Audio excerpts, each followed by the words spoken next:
Hello everyone. तो आज हम बात करने जा रहे हैं इन्फो एज इंडिया यानी नौकरी डॉट कॉम। तो ये जो कंपनी है ये जो नौकरी डॉट कॉम है, जो नौकरी प्रोवाइड करने का काम करती है। इनका जो ऑनलाइन पोर्टल है वहाँ पे जो रिक्रूटर्स है वो भी रजिस्टर करते हैं और जो जिनको जॉब चाहिए वो लोग भी रजिस्टर करते हैं। तो ये ऐसा इनका बिजनेस है। तो आज इस कंपनी में हमें 9.17% की गिरावट देखने को मिली है। तो जल्दी से नज़र डालते हैं इस कंपनी, इसके प्रो पे। ऑलमोस्ट डेट फ्री कंपनी है। अच्छा क्वार्टर देने की आशा थी, लेकिन क्वार्टर जो है वो अच्छा इस बार नहीं आया है। तो देखते हैं इस बार के रिजल्ट कैसे आए थे कंपनी के। इस वजह से जो 9.17 और फिर 18% की जो गिरावट हमें देखने को मिली है आज के दिन। आप देख सकते हैं यहाँ पे लो लगाया है कंपनी ने 3,351 का, जो कि यहाँ पे लगा है। और जो कि आज क्लोजिंग दी कंपनी ने वो दी है 3,463 रुपीज़ की।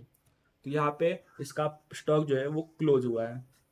और इस 9.18% की बड़ी गिरावट के पीछे का कारण है इस कंपनी के रिजल्ट, जो कि आए थे सैटरडे को इस कंपनी के रिजल्ट आए थे। तो फिर जल्दी से रिजल्ट पे नज़र डाल लेते हैं हम एक बार।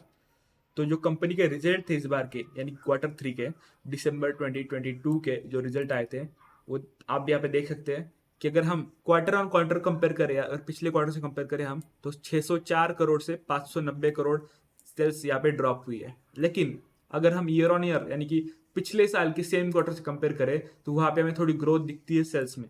लेकिन अगर हम बात यहाँ पे एक्सपेंसेस की आ जाए, तो यहाँ पे एक्सपेंसेस जो है वो बहुत ज़्यादा बढ़ चुके हैं। यानी कि 304 करोड़ का जो एक्सपेंस था वो बन चुका है 435 करोड़ इस क्वार्टर में।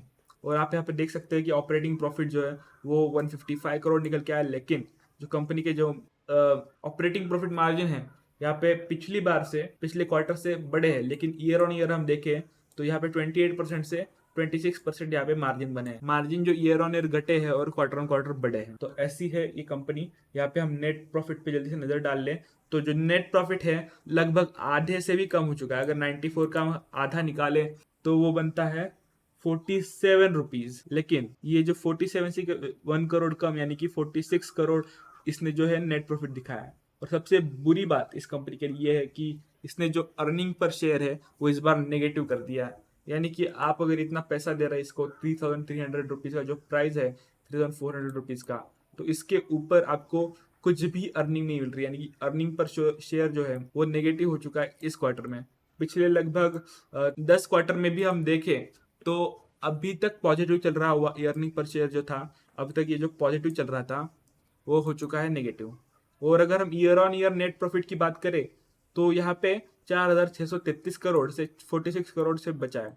लेकिन यहाँ पे जो आप ये देख सकते हैं बढ़ा हुआ एक प्रॉफिट है, ये इसका एक्चुअल प्रॉफिट नहीं है, ये इसका अदर इनकम है। यानी कि जो कंपनी इन्वेस्ट करती है दूसरी कंपनीज में, लाइक जोमेटो, जिनका आईपीओ आता है, तो फिर ऐसी कंपनीज में स्टार्टअप स्टेट में जो कंपनी, ये कंपनी है, वो उन स्टार्टअप्स में इन्वेस्ट करती है और बड़ा स्टेक एक्वायर कर लेती है। तो वो जो स्टार्टअप्स है वो यूनिकॉर्न बनते हैं और पब्लिकली लिस्ट होते हैं कंपनी। तो फिर इस कंपनी को बहुत बड़ा फायदा होता है, जो कि आप यहाँ पे देख सकते हैं 8,000 करोड़ की अदर इनकम है, 4,800 करोड़ की अदर इनकम है। तो फिर मतलब अदर इनकम पे ही इसका गुजारा चल रहा था पिछले साल। और आप यहाँ पे देख सकते हैं कि अदर इनकम जो है वो बहुत बढ़िया थी। और इस वजह से कंपनी को मार्केट ने हायर वैल्यू पे भी रेट किया था और प्राइस भी स्टॉक का 5,000 तक जाके आया है। तो आप अभी देख सकते हैं कि जो इनकम है, अदर इनकम, एक्चुअल में हम देखें तो नेगेटिव हो चुकी है। यानी कि इन्वेस्टिंग से इनको थोड़ा बहुत लॉस हुआ है, आप ऐसे समझ सकते हैं। तो फिर नेट प्रॉफिट है जो अभी गिर चुका है। तो आई थिंक ये जो स्टॉक है 3,000 पे सपोर्ट पे है। और अगर इसमें बाउंस बैक आना होगा तो 3,000 के सपोर्ट से बाउंस बैक दिखा सकता है। लेकिन मेरी सभी को एडवाइस रहेगी कि अभी इसमें जब तक रिवर्सल ना आए तब तक इसमें बाइंग करने की गलती ना करे। और जिनके पास है वो होल्ड कर सकते हैं, क्योंकि इतना भी ये बुरा स्टॉक नहीं है और नौकरी जो है वो खत्म होने वाली चीज नहीं है। तो फिर नौकरी में आप होल्ड करके बने रह सकते हैं। चलिए जल्दी से एनालिस्ट क्या कहते हैं इस पर नजर डाल लेते हैं हम। एनालिस्ट कह रहे हैं कि भाई होल्ड कीजिए, न्यूट्रल है। ओवरऑल समरी देख लेते हैं, जिनके पास है वो होल्ड कीजिए, जिनके पास नहीं है वो रुक जाइए, बाय मत कीजिए अभी। एनालिस्ट कह रहा है कि बाय कीजिए, सेंटीमेंट कह रहा है कि स्ट्रांग बाय कीजिए, टेक्निकली जो है वो स्ट्रांग सेल का सिग्नल आ रहा है। जब तक टेक्निकल, फंडामेंटल और एनालिस्ट की राय अगर एक साथ नहीं आ जाती तब तक हमें रुक जाना चाहिए। लेकिन टेक्निकल्स पे हमें पूरा भरोसा करना चाहिए, क्योंकि टेक्निकल कभी गलत नहीं हो सकते। अभी थोड़ा 9% अभी इसमें गिरावट हो चुकी है। इस वजह से टेक्निकल जो है वो बहुत ही वीक हो चुके हैं स्टॉक के। और हम यहाँ पे सेंटिमेंट देखें तो मार्केट कह रहा है कि बाय, क्योंकि लोगों को लग रहा है प्राइस कम हुआ है। लेकिन प्राइस कम क्यों हुआ है उस पर आप ध्यान दीजिए, क्योंकि इस कंपनी ने जो है अपना अर्निंग जो है, अर्निंग और नेट प्रॉफिट जो है वो एकदम बेकार है, यानी एकदम कम पेश कर दिया है। लगभग आधा, आप quarterly Q on Q compare करें तो लगभग आधा, आधे से भी कम हो चुका है यहाँ पे नेट प्रॉफिट। तो यही बात है इस स्टॉक में, और इसी न्यूज़ के चलते, यानी कि इसी जो Q3 का रिजल्ट आया था, इसी वजह से कंपनी को बाजार ने रीरेट किया है और 9.17% की गिरावट हमें इस स्टॉक में आज के दिन दिखी है। Thank you so much guys for watching. Have a great day.